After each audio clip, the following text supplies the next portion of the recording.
Hello, everybody. Welcome to today's webinar. It's Google AdWords 101. I'm Christy Vachon. I am the Community Manager for Subscription School and Cratejoy, and I'm joined here with Tyler McDaniel, our Google AdWords in-house guru. So today, y'all are going to learn a lot from him. He is definitely the expert when it comes to Google Ads. So if you've been considering running ads for your subscription box, you are in the right place. So if you've never watched one of our webinars before, here's how it goes. Right now you see our face, but shortly we're gonna switch on over to a PowerPoint presentation, and Tyler's gonna go through his entire deck, and then at the end we're gonna answer questions. So if at any point during this webinar you have a question, I want you to click on the little Q&A icon at the bottom and type in your question. Again, we're only gonna get to them at the end, so you wanna make sure and stay tuned. But definitely keep it in the Q&A icon and not in the chat icon. But what I do want you to do in the chat icon is click it right now and go ahead and introduce yourself. Let us know where you're tuning in from. We want to make sure that you can hear us. Everything's a-okay. In just a few seconds, as I mentioned, we're going to head on over to the PowerPoint presentation and get started. So as I do that, go ahead and start commenting in the chat box, and I'll pull up the presentation. All right, you see that presentation? We got people in the chat box. Let's see. Woohoo, Florida, Tennessee, Anchorage, Alaska. What's up, Christy? Georgia, Israel. That's amazing. Arizona, my goodness, it's moving so fast I can't even read them all. Boulder, Colorado, Austin, woohoo. South Lake, Texas, Oregon. Oh my goodness, you guys are moving too fast. Awesome. We had over 225 people signed up for this webinar, so I can tell that you guys are very interested in the Google AdWords. So right now, I'm going to switch off the video. You're going to stop seeing our face, and then we're going to move right on over to the PowerPoint. All right, I'm so happy you guys are here today. Okay, so you guys, let me tell you what. This is what we're learning today, AdWords 101.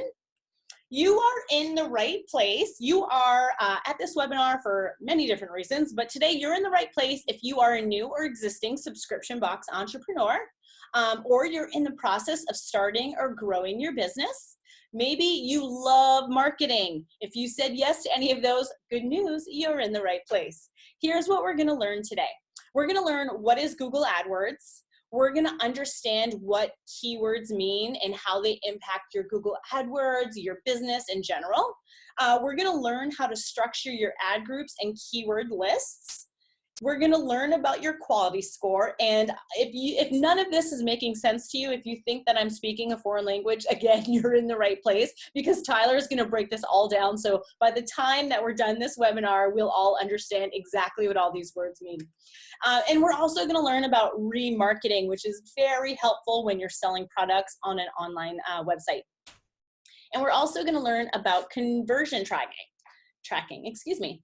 Then Tyler is going to head on over right into the Google AdWords interface and give you a demo campaign creation. So that way, when you leave here, you'll be able to log into your own AdWords account and set up maybe a new campaign, maybe a new couple ads. All right, with that said, I'm going to turn it over to Tyler now, who's going to explain everything about Google AdWords. All right, Tyler, it's all you. Thank you so much. Hey everyone, really glad to be here today. So first we're just going to go over basics of what Google AdWords actually is, because a lot of times people see the ads, but they don't really know what goes into building them. So basically, AdWords is Google's native advertising platform. So vast majority, it has a lot of different capabilities, but a vast majority of what you see as a consumer are search ads, which are the text ads, display ads, which are mostly the image ads. If you've been followed around by an image ad ever in your browsing history, you will know the power of Google. And then video ads, you can actually run ads on YouTube straight from your AdWords interface, which is relatively newish feature in the last couple of years. So some of the pros of Google AdWords, you can serve ads to people the moment that they search for what you are, potentially have to offer, which is incredibly powerful. The ability to instantaneously serve up what somebody's looking for is an incredibly powerful motivator for a purchase. Then on the Google Display Network, which is Google's vast network of third-party websites, they could be blogs, they could be news sites. You can blast your image ads across this vast network of millions of websites. You can also build powerful lists for remarketing. So you can target people who visited a page on your website or potentially submitted their information to you, and you can match their email potentially to a list and serve up targeted advertising. And then you can integrate it with Google Analytics for high-level tracking. You can use UTM data in your AdWords to inform what traffic comes from paid channels and how it performs in analytics, or you can set goals in analytics and pull it into AdWords to inform your conversion tracking.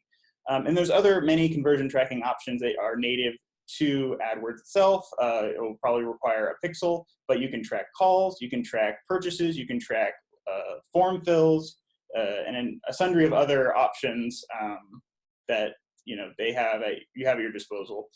So some of the cons. So if you don't do AdWords well, you can easily overspend if the campaigns are not properly structured and set up.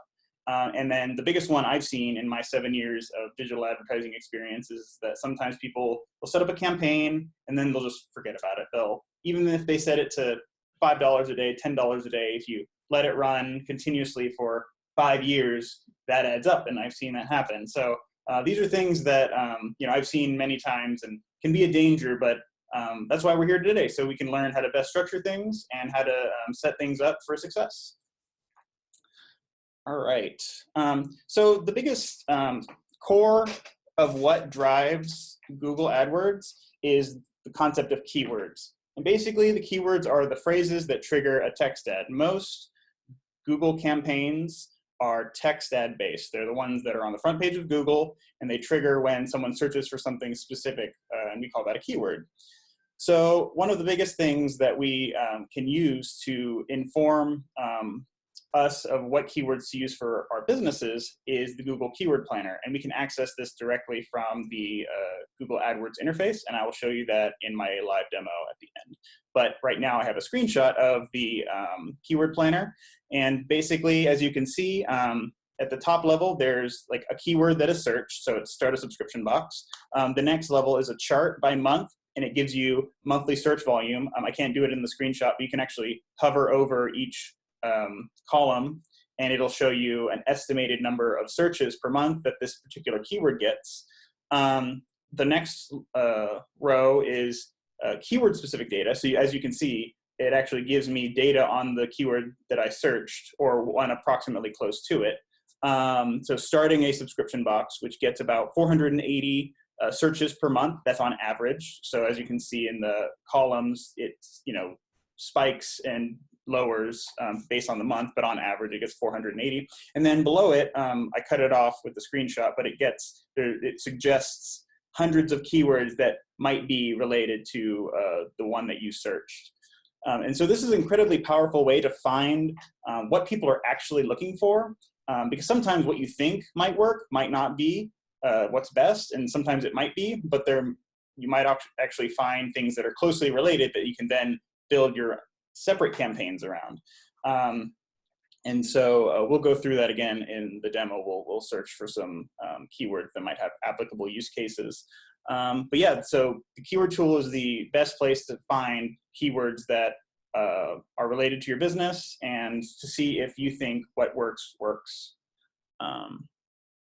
So it's not just the searching keywords. You can have direct control over what combinations of keywords trigger your ads based on something that Google calls match types. And there's 4 main variations, but basically match types are the parameters you put on a keyword that tells it whether it does or does not trigger an ad. So there's broad match modified, phrase match, and exact match. So for broad match, and I have examples under each one, it's very open-ended. It can sometimes serve ads for unrelated searches. And by unrelated, it's tangentially related, but Google takes a lot of liberties with this keyword. So if you just put in red shoes, for example, or a more particular example, let's say you do like a sleep subscription box or something, Google will take liberties sometimes if you use a broad match. So you don't put brackets around it, you don't put plus signs in front of it, you're not signifying to Google in any way that it's not allowed to take liberties with the keyword.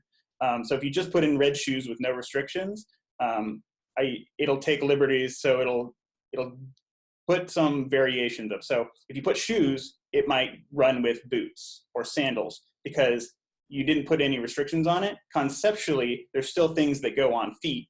And so Google will take liberties if you just put in like a broad match version of a keyword in there. So a keyword that might trigger an ad if you put in the keyword red shoes is boots with red soles or red sandals on sale. And those are things for the most part that if you sell red shoes, you don't want to show up. So very rarely do I, as a pay-per-click and Google AdWords professional, use straight broad match keywords. In fact, I never use them. I use broad match modified. And the difference is that if you have a keyword, you put plus signs in front of each word. So it's only allowed to use those iterations, albeit in any combination. So in this next instance, the broad match modified, you can see red plus shoes. It will be shoes with red laces. It will trigger, and it doesn't matter the order. Even if it's red shoes, the red can come after. Or buy red and black shoes now. Any of those will trigger an ad. And so this is more restrictive than the broad match, of course. It'll serve up more relevant. It'll be more relevant to your business most likely, but even then, you'll have to make sure that most of the keywords that are triggering your ads are still relevant because there's still a lot of opportunity for wasted spend if words that are not relevant are triggering your ad most of the time. So that's one reason why a vast majority of budget that I use goes through phrase match and exact match. So for phrase match, the words must be in a specific order, but it can be part of a larger phrase in any iteration. So for example, I'm still using the red shoes concept, but in the phrase match, buy red shoes online will trigger an ad because red shoes is still together as a phrase, but it's surrounded on either side by other words. Also, words coming after it exclusively or before it exclusively can still trigger it as long as red shoes is intact as a phrase at some point in the long tail keyword. So red shoes consignment will work. New red shoes will work. It could be new red shoes on sale online, anything. As long as red shoes as a phrase is typed in, it will trigger an ad. Now, if someone types in shoes that are red, it won't because it has to be some iteration of red shoes. Then we have the exact match, which is what I use mostly, especially when you get a lot of research going and you find all the keyword types that you want to use. And you only want to be found for, you only want to be found for buy a sleep subscription box online. You want to be found for that exact keyword. So what you'll do is you'll put it in brackets when you create a campaign. And so, no iteration, but, buy a sleep subscription box online will trigger your ads. And what that does is it saves you a lot of money because if you can isolate the intent of the searcher, which is usually exposed by exactly what the search is, you can save a lot of money by just exclusively using exact match. I always use some combination of exact phrase and broad match modified, just because if you do use broad match modified, there might be a lot of junk that comes through the campaign, but at the same time, there might be valuable new keyword combinations that you didn't know people were searching for. So sometimes it is necessary to use like broad match, for example, modified. But for the most part, phrase and exact match can get you where you want to be almost exclusively. So now we've talked about match types. We could talk about campaigns, ad groups, and keyword lists. So when you've researched keywords, it's best to sort them by thematic type. So if you sell red shoes, for example, you can subgroup them by like the type of shoes. And I have this example of red men's shoes with no laces. So in the ideal AdWords structural hierarchy, you have the account, which is just the main dashboard of Google AdWords where you can view your campaigns. You have the campaign level, which usually shows up at all the campaigns show up at the account view. If you click into a campaign, you will see ad groups within, and you can have many ad groups within a campaign. And then within ad groups, you have keyword lists. So usually it's best to sort, the campaigns by its own theme, and then each ad group is a sub grouping of specific keywords. So in this example, let's say you have a red shoe company. The campaign is men's shoes because that's separate from women's shoes, that's separate from children's shoes.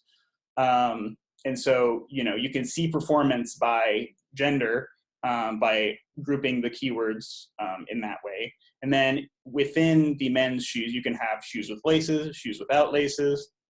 And so in a no lace ad group, you can have men's red shoes, no laces, just as a hypothetical keyword combination. But the organizing things in this way is an incredibly powerful way to assess performance very quickly. So you can click into a campaign and look at all the ad groups. And if you have ad groups separated by these specific keyword types, you can see how all iterations of red men's shoes, no laces perform compared to, red men's shoes with laces, and so on and so forth.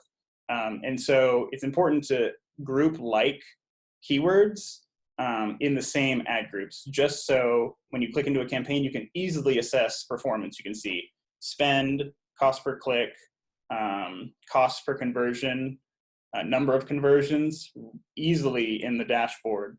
And then it makes resource allocation very easy because if a group is performing, let's say that shoes with no laces has no conversions, but shoes with laces has 10 conversions at a really good cost per acquisition, then it makes sense to either decrease the bids for the keywords for no laces or just pause it outright. And that's how you get maximally effective resource allocation and maximize your budget effectiveness. So one thing that I use as a professional is single keyword ad groups. And this is quite not complicated, but it's labor intensive. So taking the example that I gave, so single keyword ad groups or SCAGs, basically it takes the same structural hierarchy, but it makes every ad group have its own keyword and own match type. So it'll be account, campaign, ad group with match type, and then single keyword. So for the account or the example I gave is Red Shoe Co., men's red shoes, no laces, phrase match. So in the quotes, it's the phrase match, and you only have this keyword in the ad group. And that means that when you click into a men's red shoe campaign, you get basically a keyword view of it through all the ad groups. And that kind of takes the concept I talked about a little bit earlier and kind of intensifies it a little bit. If you do the single keyword ad groups, basically you'll be able to see the performance of every keyword and every match type. And again, you'll be able to easily assess performance across the entire campaign in that dashboard view. And it makes it incredibly easy to see this keyword in this phrase. So let's say that broad match modified red men's shoe has no conversions, but it spent $500 of your monthly budget. You can pause it really easily. You just pause that ad group. So this is my preferred method, and this is definitely something that we can kind of give tutorials on in future videos, but it's kind of more high level, like the breaking out the structure and pushing it out, because it usually requires breaking things out in an Excel spreadsheet and pushing it out through AdWords Editor, which is meant for bulk operation. But I find that this is the superior way to break things out. But there's nothing wrong with having an ad group with each keyword iteration in it for the time being until you get the means to break out the campaign in like a single keyword ad group way. But as long as they're grouped in their own ad group by theme, you'll be able to easily assess performance. So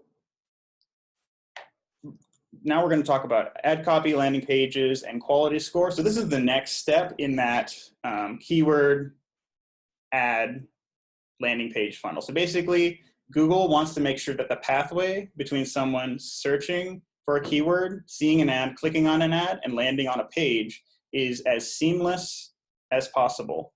So you need to make sure that the ad copy of an ad matches as close as possible. And you don't have to put the exact ad copy, because sometimes that's hard, like with broad match modified, but the spirit of the keyword, in a way, has to be reflected in the ad copy and on page for wherever it is that you're sending them. So in this example, I've kind of mocked up an ad that basically says men's red shoes without laces. So if someone searches, men's red shoe, no laces, that is about as close as a relationship you can have between the keyword and the ad as humanly possible, without putting it, verbatim. So it's important to have that direct relationship between ad copy and keyword. And then at the same time, it's important to have that relationship with the keyword, ad copy, and landing page. So if someone searches red men's shoes without laces, you can't send them to a place on your website with blue shoes. Or if someone's searching for, a sleep subscription box, even though it contains subscription box, you don't want to send them to a completely unrelated box, because 9 times out of 10, they'll bounce away really quickly. That's a quick way to lose a lot of money.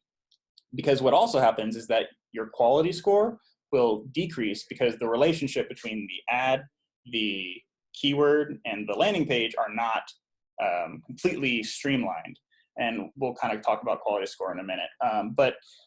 Basically, an expanded text ad is the exclusive text ad type that you're allowed to use these days. A couple of years ago, Google said, we're not going to use the old ad types, which is basically one headline, one URL link, and 2 lines of text. Now it's 2 headlines, 1 URL, and 1 longer line of description text.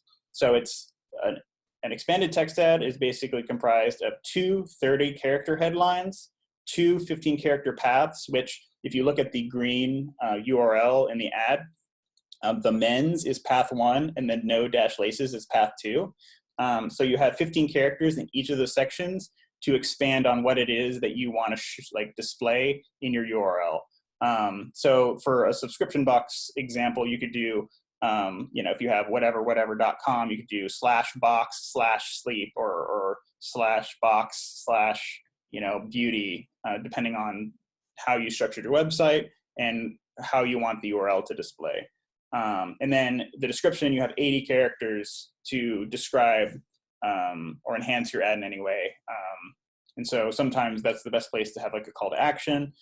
So as you can see, I have, men's red for the keyword, men's red shoes, no laces. You can have men's red shoes without laces, 30% off for first-time buyers. Sometimes it's really good to include either a deal or something that differentiates you between other people that might be advertising. And oftentimes you can do that with like a percentage off deal. You can put a specific price if you know that it's competitive in your particular niche. And then oftentimes in the description, that's where I like to do a call to action as far as like come to the website. So we have the internet's largest selection of men's red shoes. Visit our website now. An example, like a use case for subscription boxes, we have the lowest prices on sleep subscription box, Sleep Better Now. Visit our website. You can fit that into 80 characters. It oftentimes positively affects click-through rate, which gets more people on the website, can affect conversion rate positively. So landing pages, ideally will have a landing page specifically for not necessarily each keyword niche, because sometimes you don't have, a specific product for every keyword iteration that you find, but it's important to make sure that what you do have matches up closely to the keywords that you're building out for a campaign. And again, I already kind of went over the example, but if you did type in some iteration of men's red shoes without laces, you can't send them to a blue shoes page, or you can't send them to a page with red shoes with laces, even if that's what you offer. If you're going to do that, you just use a keyword with laces. Or if you have a sleep box or a beauty box, you don't mix and match your keywords. Like you don't use sleep box if you send them to a beauty box page. You don't use beauty box if you send them to a sleep box page. Because like I said, chances are they're going to bounce away instantly because you're not serving up what they want. And Google knows these things. They can tell, especially with most websites using Google Analytics, it mines that data and it knows when people are bouncing away at a high level, and that can affect your quality score. And quality score is a score between 1 and 10 that Google gives the keyword, ad, landing page pathway. So it's really important for all these things to match up, because the lower your quality score, the more it's going to cost you to get a higher ad position. So if you offer a really, really poor experience, so if you do, the first 2 steps, fine, men's red shoes, and then the ad copy in the ad is men's red shoes, or you offer a sleep box and the ad copy's in the sleep box, it better go to a sleep box page, and that page better contain like a product description that states exactly what it is in written form, and so that Google can scan that page and know that all of these things are related. And if you do, chances are you'll have a quality score of a 7, 8, 9, maybe even a 10, although most times we see 10s with like brand content. But even if you have a 7, 8, 9 quality score, chances are you'll bid less than one of your competitors, but because you're offering a better user experience, Google's rewarding you with a higher position at less cost, because that's ultimately what Google's trying to prompt from you. They're trying to make everybody provide as good of a pathway user experience as possible. So that means meeting user expectations, and they'll reward you with cheaper clicks and higher positions for it. And so if you try and say, we're going to present a blue shoes page with a red shoe keyword, that's not a good user experience, and Google it's not punishing you literally, but it's making it more costly for you to rank. So to save the most money through for your budget and make it stretch the longest, you've got to make the pathway as seamless as possible. So again, if you have a sleep box, it's, buy a sleep box online. The ad is buy a sleep box from our website, top rated sleep box online, and then send them to a page with a picture of the sleep box, big title, optimized headers, or optimized like metadata, and maybe a short paragraph's description about what's contained inside, about it being a highly rated sleep box. That's usually the optimal experience. And I have kind of a example of a red shoe landing page that I can show in a minute. That's kind of would be ideal for this hypothetical pathway scenario. We can get to that in a minute. So I kind of want to talk about remarketing, and we don't necessarily have time to go through the actual implementation, but because that's a multi-step process that sometimes requires opening up the back end of a website. But that's definitely something that we plan on covering in a next webinar. That'll be a little bit more high level, but we kind of just want to go over it conceptually. So for remarketing, it's the ability to show ads to someone who's either visited your website or whose data you've collected. So the primary way using AdWords to remarket to someone is using the remarketing tag. And I'll, again, go through these steps that I've listed below in the live demo, but you usually go to your shared library, you open up the audiences tab. If you haven't already, there should be a set up remarketing button. You press it, it'll give you some code, and you can see at the bottom of this slide, it'll the audiences in the bottom left, there's basically the prompting of setting up remarketing through website visitors, and then in the bottom right, it shows this menu where you can copy the code to your clipboard and possibly save it in a notepad if you're not going to implement it right away. And oftentimes it's best to apply it to your global header, which basically automatically applies it to all pages on your website, because you want to be able to retarget people who visited all of your website, and then you can break it down in your audiences tab. You can make specific audiences based on specific pages you wanted people to visit. So if someone visited your product page, for example, and they didn't buy, you can retarget them with ads. And now the best way to do that is if you have a confirmation page, you can say, I want to retarget someone who visited, /sleepbox, but did not visit the thank you page. So if you have a confirmation page that was thank you, you can say yes to people who visited this specific page, but exclude people who visited thank you. So that limit, like that segmented audience will be people who saw the page, didn't buy. And so you can serve up ads to that group specifically. So that's why it's important to kind of try and apply the remarketing tag to the global header, which most websites and template sites should have, and it should apply it to all pages. You can also do it through analytics, but we can talk about that in a different webinar. The most efficient way to do it is through the remarketing tag. And then there's two main ways that remarketing can be applied to campaigns. So there's display remarketing. So if an audience you created, so let's say there's 100 and some odd people who viewed your box page but didn't buy. If it reaches 100 people in this audience, you can then send display ads to target them. And this is the most common type of remarketing. And you can set parameters, like I said, and if someone has visited a specific page but not another page, or visited a combination of pages, it depends on what you're trying to achieve with the audience. Someone, you know, like I said, if someone's viewed a product page and not bought, you definitely want to target them with, you know, maybe a deal with the image ads, and maybe like 10% off, or if you can offer that. Or if you want someone who's engaged your website at a high level, you can say like someone who's viewed the homepage, the blog, and the product page without buying, like, or something like that. You can segment these audiences out in a number of ways depending on what you're trying to achieve, and you can update the copy of the image ads accordingly. And then the other one is remarketing lists for search ads, and these can be incredibly effective, especially if someone, because people have a tendency to repeat searches. So if an audience has over 1,000 users, you can add the list to a search campaign. So basically, if you get enough people who viewed the product but did not buy in the same way that, you know, you construct that audience for the display remarketing, if that reaches 1,000 or more people, you can apply it to your brand. Let's say you have a brand campaign running. So let's say you run, you know, sleepbox.com. If someone searches Sleepbox, you can apply it to make sure that you're,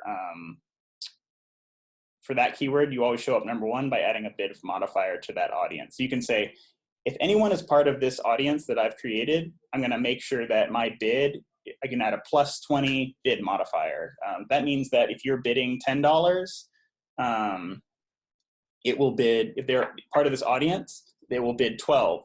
And by doing that, you can make sure that you show up first position at all times for people who've like already been on your website. And that's really valuable for like non-brand search campaigns. So, you know, let's say someone visited your website either through organic means, or they found you via social or referral, or even, you know, they found you through a specific keyword the first time through a paid channel.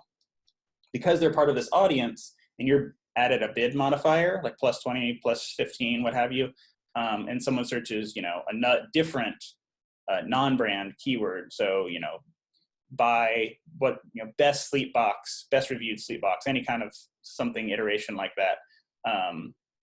If you have a +20 bid modifier, chances are you'll show up number one. And because that prior brand familiarity, you know, they'll most likely click through, and a lot of low CPA purchases come through doing that combination.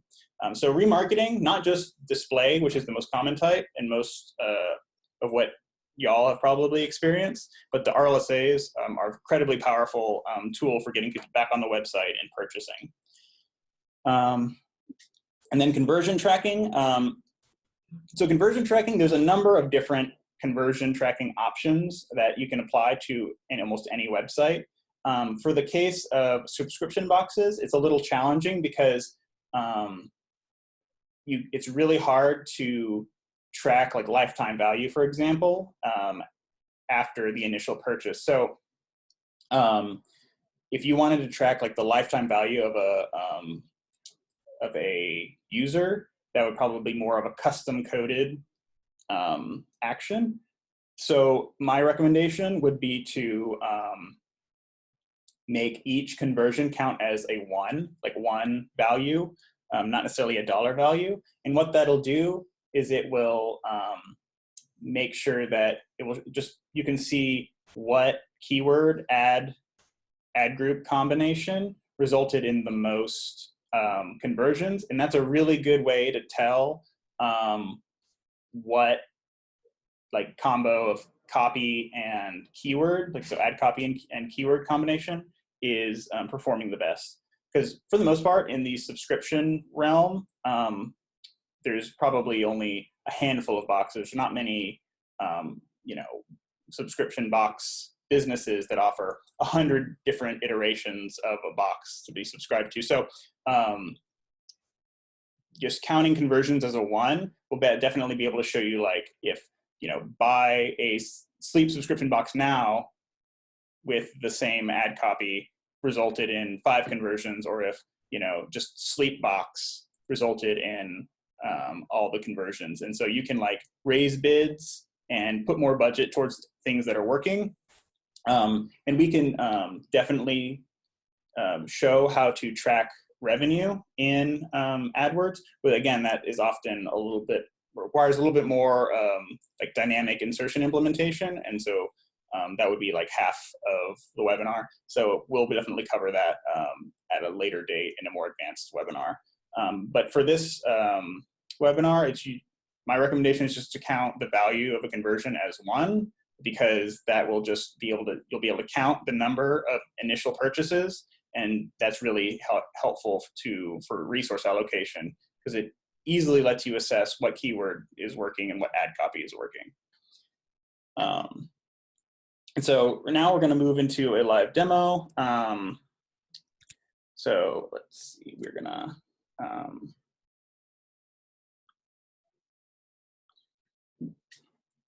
so we're just going to log into a dummy account.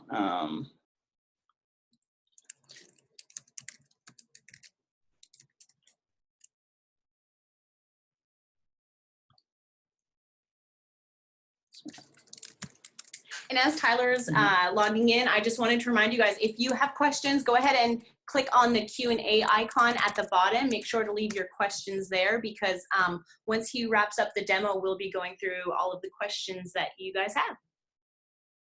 So first things first, I know a lot of y'all may be new to AdWords, and so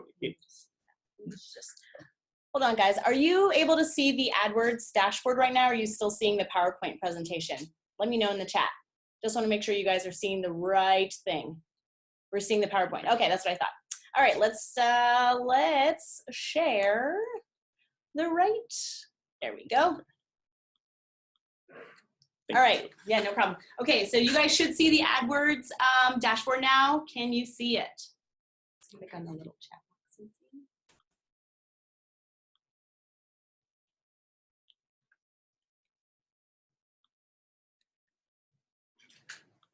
Okay, perfect. Awesome. Yay. Awesome. Thank you for that. So a lot of y'all may be new to AdWords. So if you log in, chances are you see the new version. So basically, I want to, this is the new version. Basically, I'm just going to use the old version because it's more, I feel that it's more streamlined. And we can definitely do a follow-up in the new version to show you how to do this. But for the most part, if y'all are following along, or just to make a note, like I always click the wrench, go to previous AdWords, because I feel like workflow is a little bit quicker. But so basically, this is the overall dashboard. You can see I don't have any campaigns. This is the account level. And so real quick, you can go into campaigns, and you can select which campaign type you want to create. And I usually do search network only, because if you do search network with display select, there are certain like partnership websites. So sometimes it'll show in like a text ad on maybe some Gmail stuff, or just some areas that aren't particularly effective that can waste, a little bit of budget, maybe like 3 to 5% of your budget per month might go to the display select network. And sometimes your search ads might display on some blog that is unrelated. So I just usually create a search network only to make sure that your ads only show up on the front page of Google. And then I usually create a campaign name that is in the theme of the campaign. So let's say that we're selling a sleep subscription box. So I'll do sleep box. And then search network only. And then you can have different types of ads that show dynamic search ads. It's a little bit more high level, call only, but we don't want to call only. So we're just going to do standard ads. And we're just going to exclude search partners. And then depending on your goals, sometimes we don't want, the default is United States and Canada. So if we only want to do US, for example, we got to specify. So we just do United States. Or if, let's say, your business is only in a specific number of states. Let's say vast majority of your current clients are from New York, California, and Texas, and you want to get more people from those states specifically, then you can just choose and then just do California, Texas, and New York, or New York, United States. So New York is the city, New York, United States. So, and then now you're targeting the areas are going to generate you more revenue because you're not wasting, or more like ROI because you're not wasting budget on Wyoming and North Dakota. Because when you target the United States, you're targeting all the United States. And then most people just put English as the default. And then sometimes people do automated maximize conversions. Google's algorithm is getting more sophisticated. And so I think this is safe to keep on as the default setting.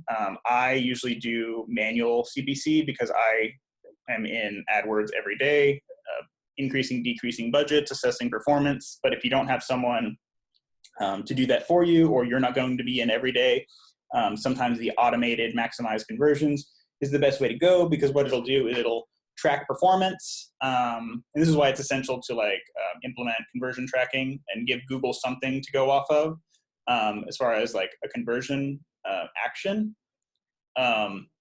So it'll use 30 days worth of data, for example, and it'll see what keyword ad combo resulted in most conversions, and it'll start changing your bids accordingly. So you can set your budget. So let's say you want to do, $20 a day. Let's say your budget, is $600 a month, about $20 a day. You have to set it per day. So sometimes you have to calculate the average days per month in the year. So it's I think it's 30.462, 426 or something. And then you just times that by your budget, and then that's usually how much you're going to spend. Google sometimes overspends. So if you have a $20 budget per day, sometimes it'll spend 25, 30. If it senses that there's a lot of impression volume out there to be had, it'll overspend some days. But towards the end of the month, if you have these automated actions opted into, it will try to rein spend back later in the month to make sure you don't overspend overall. So if you have $20 per day, it knows that means it's about $600-ish each month. So it'll rein back spend to make sure that at the end of the month, it's about $600. And then you can add all kinds of ad extensions, which we can cover at a later date. But basically, these are ways for your ad. If you've ever seen ads with links below them, or reviews, or addresses, or a button that you can click to do a phone call, that's ad extensions. And a lot of it is just giving people different ways to contact you. So you can send texts to people if you have an SMS line. If you have an inbound phone line, like a sales line, you can add the call extension. But a lot of times, most of it is just used to take up as much real estate on Google's page as possible. And you can push down, like if you had a review extension and link extensions and all the extensions, you can increase the size of your ad overall, just how much space it takes, so that when someone searches your keyword, you've kind of pushed down your competitors, but we can cover that in a later webinar. So you've saved the campaign. So you've now created a campaign, and you can, enter your landing page.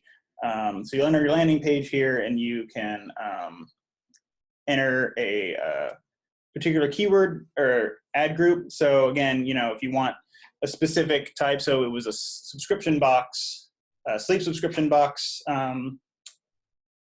campaign. So let's say you do some keyword research. So what we can do is we can go to tools, and we can go to keyword planner, and this will take us off. All right, well, we'll have to go through that again.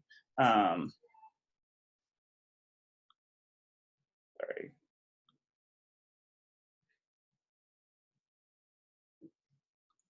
We'll go through that in a minute. Basically, you can go through that link pathway and go to the keyword tool, but we want to make sure that our keyword theme is collected in one ad group. So we can do like buy sleep box. Let's say you find that buy sleep box, sleep subscription box has 140 people a month looking for it.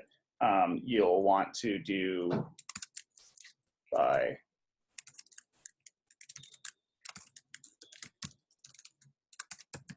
box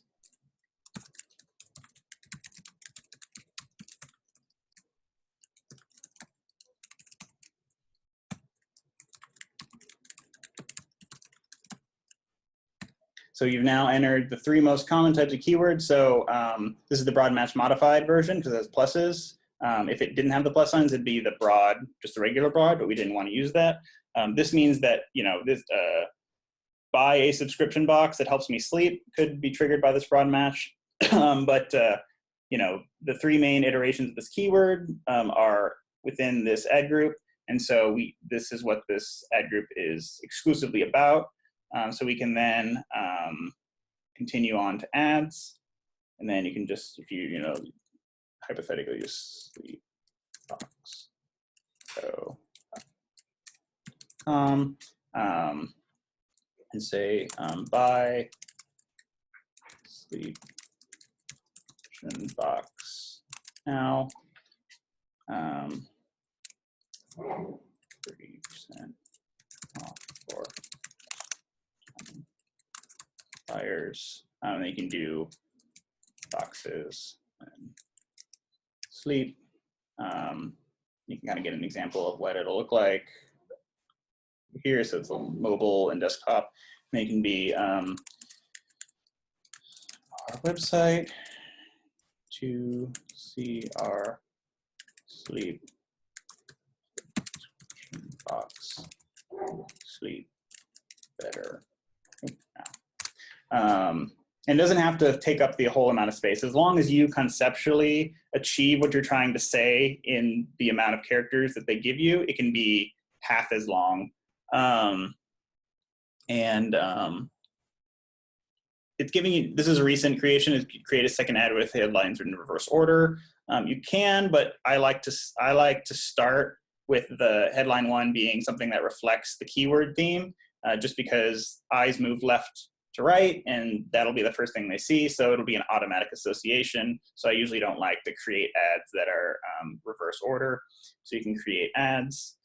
So I always like to create 3 ad copies, because if you're optimizing for conversions, what that'll do is Google likes as many ad copies as possible, because it needs more of them to split test. So if you're running 1 ad, it has nothing to compare it to. So if you're optimizing for conversions, it'll put resources towards what's working, but if you have the same ad across the entire account, or a similar 1 ad in each ad group, there's nothing to split test or to rotate. And Google likes to rotate for about 30 days and then start showing the ad that converts most often. So like I was saying, I like to put at least 3 ad copies in each ad group. And sometimes that's just merely testing 3 different descriptions. So for example, the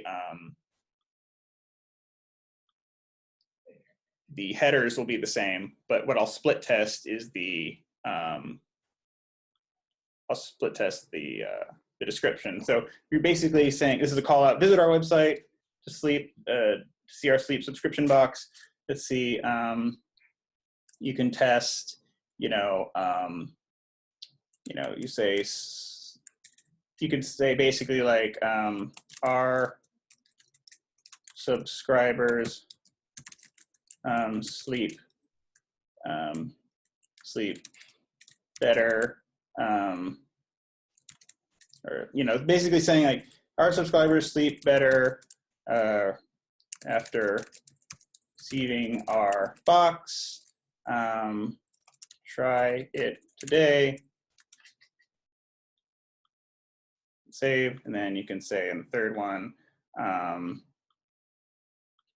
you want to get, if you want to make promise, you can say a better night's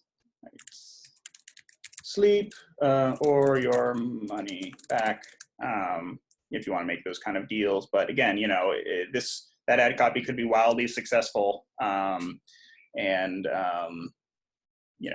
if it works, then you would know to increase the bid and the budget towards it. If it results in 80% of your conversions, it's worth testing.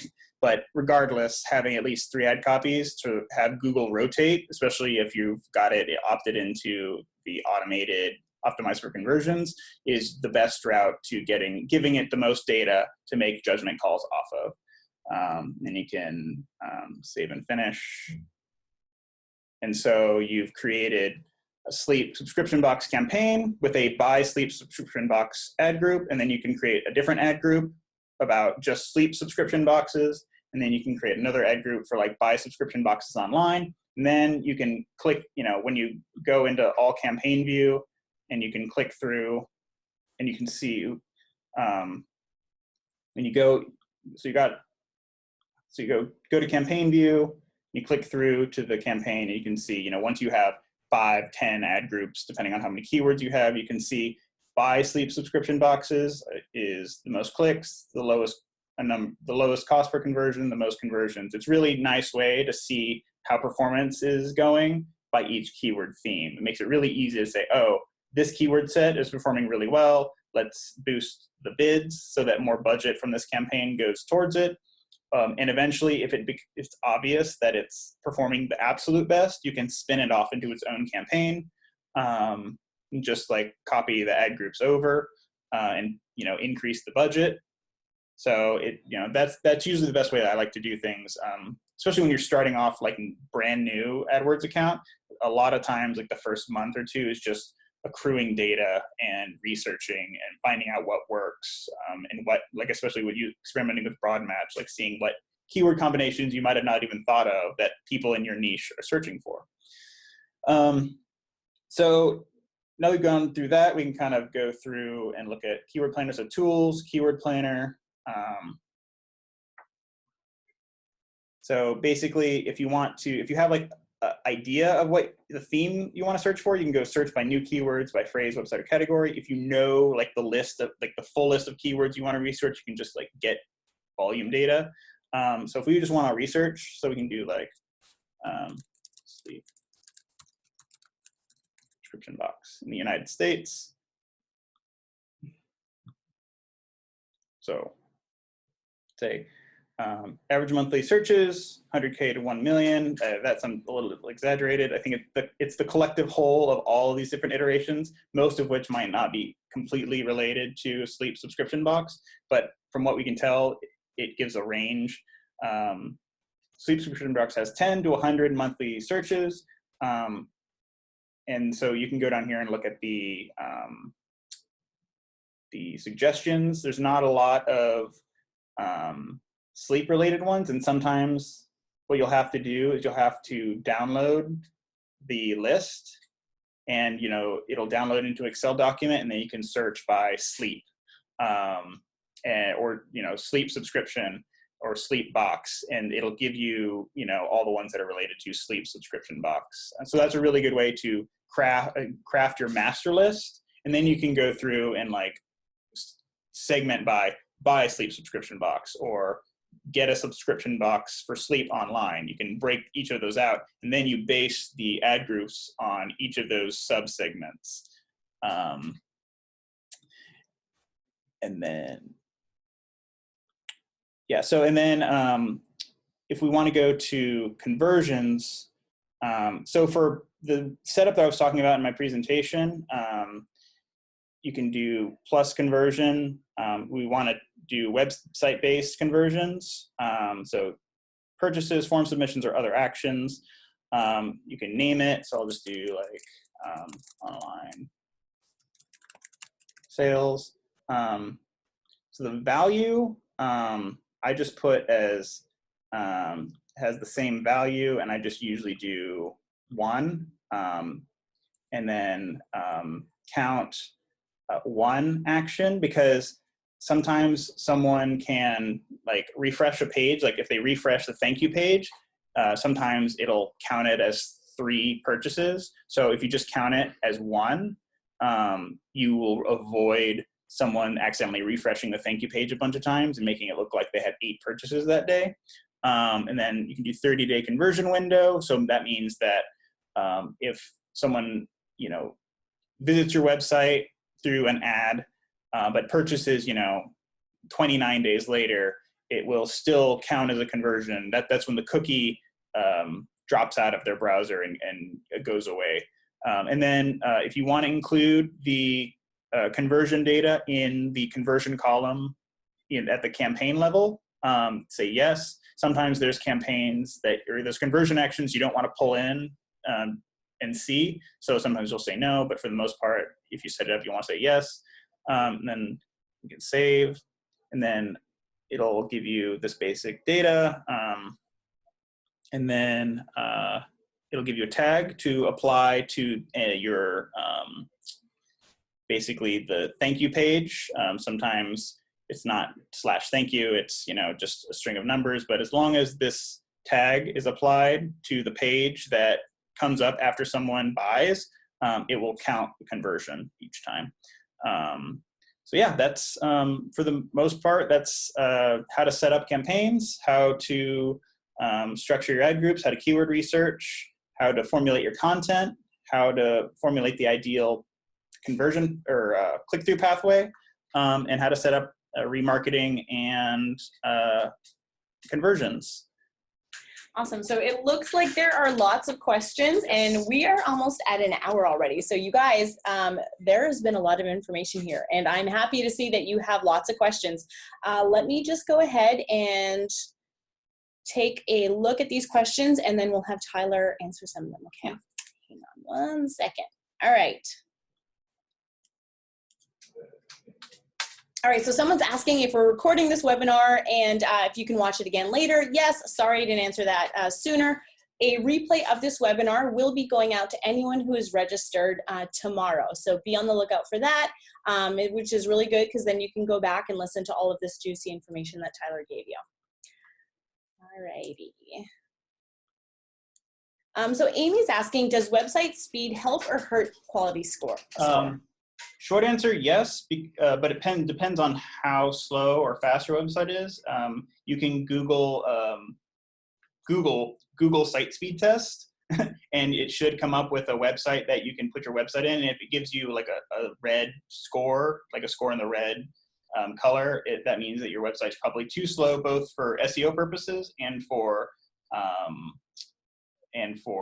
paid ads. And if it takes longer than like a second for your website to load, chances are the person's already bounced off your website. So that all comes back down to the user experience I was talking about with that pathway.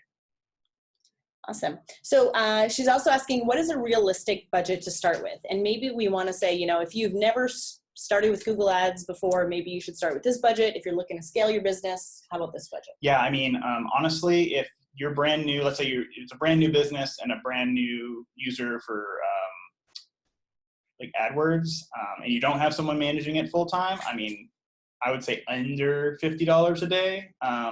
Just because, like I was saying in one of my first slides, like it's so easy to let things run, forget about them. Things can run wild in the background, especially if someone forgets about it. I sometimes feel like $10 to $20 for the first month. And if you're looking to scale, like 50 to 100. So yeah, but that makes, if you're going to spend like $100 a day, 50 to 100, make sure that you're in there at least like once a week, able to make changes or have someone who can do that for you and report on it. So, because it's easy to let things get out of hand if you forget about it. Yeah, that would be a bummer to be spending $50 a day and then forget about it. So Ellie's asking, what is the lowest amount you can budget per day and still see conversions? Is it even worth it to run $1 a day or $5 a day? Probably not, because and if you use that Google keyword tool, sometimes it'll give you a like max or minimum bid suggestion. And some, like I was seeing when I did that keyword research, it can be $2, $3, like just to get a click. So you're not going to see much traction at all for conversions at that daily spend. So someone's asking, do they have similar types of tools for Bing? Yes. Bing has actually modeled itself after AdWords as closely as possible. And when you create an AdWords account and set it up, you can actually go into Bing ads and put in your Google login, and then it'll mirror everything over. It takes probably 5 minutes. That makes it really easy. So someone's asking, can you get more specific on targeting? For example, like you're looking for moms with a 4-year-old daughter. Can you do that in Google AdWords? Not particularly. A lot of what Google offers is the instantaneousness of like presenting your ad when someone's looking for something. Historically not as good as, let's say, Facebook about like persona targeting. Like you can target people who have an affinity. Like if someone has an affinity for subscription boxes or has an affinity for a certain niche, like you can target those people, and that's something we can cover in another webinar. But like as far as finding people who are moms with 4-year-old daughters, like unless you have a keyword that's like, subscription box for my 4-year-old daughter, it's not very likely that you'll be able to target someone like that. Yeah. So someone's asking, if you had to start off with online ads, would you do Google or Facebook first?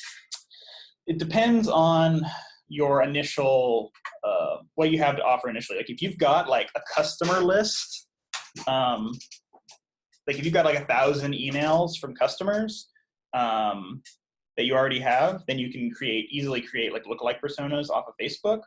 But if you're looking to like get net new people in the door as like quickly as possible, then I might go with Google, just because again, you have that instantaneous presentation of like your product and someone looking for your product. And so just to clarify for those who aren't who don't know, a lookalike group in Facebook ads is? Yeah, so let's say you have like 1,000 emails from like your existing clients, or even 100, for example, or can't remember the minimum. You can upload that to Facebook, and then create a lookalike, which basically Facebook mines its internal data and tries to create a larger group of people that are as close to that list of your clients as possible. You can then serve up ads to, because those people are the most likely to like sign up for your business because they're like the people who already did. Absolutely. Okay, good. Thank you for clarifying that. Yeah. If you find a correlation in your customers, can you use this information in AdWords, even if it doesn't relate to your box? For example, customers who buy my sleep subscription box also buy Legos or are in college. On AdWords, not necessarily. Again, because it's driven mostly by keyword lists, you can just target keywords for subscription boxes. You can't really target by like stage of life in AdWords. I think Google's working on it. They're working on a project to try and get that persona building close to what Facebook can offer, but they're not quite there yet. So short answer, no. Okay. Does it cost more to select certain states rather than all of the US within Google AdWords? It can, yeah.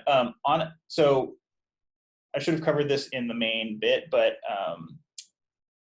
the cost for a click is ultimately up to the unique auction. So each time someone makes a keyword search, so let's say buy sleep box, that unique search is in of itself an auction. And there's things like make quality score, your bid, that sees how you rank, and ultimately how much you pay for the click.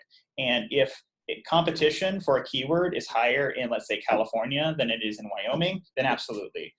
Now, will you be able to parse that out? Not necessarily, unless you break out targeting by each state, then you'll be able to see like how much it costs by state. But usually most people just select the United States and just kind of take it on the whole.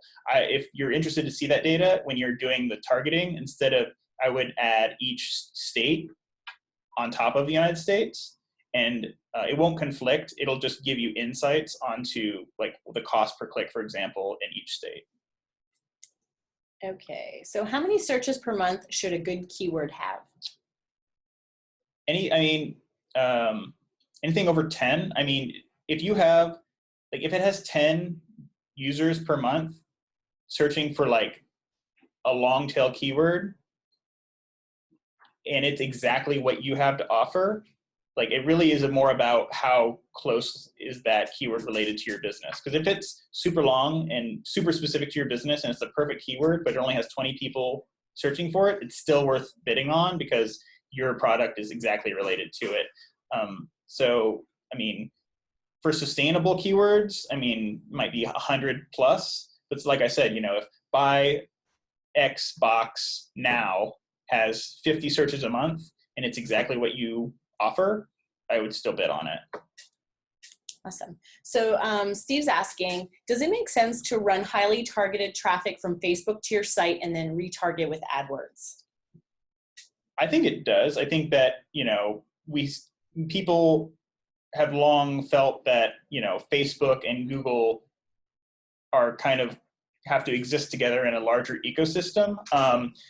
It depends on what that traffic is trying to achieve. Like I was saying before about if people viewed the product page but didn't buy. Like, so if you're sending people to your product page and they don't buy, that's absolutely people that get put on your remarketing list because they didn't buy, but they visited the page, and you can retarget them with remarketing ads. So essentially, yes, you want to make Facebook and Google feed into each other.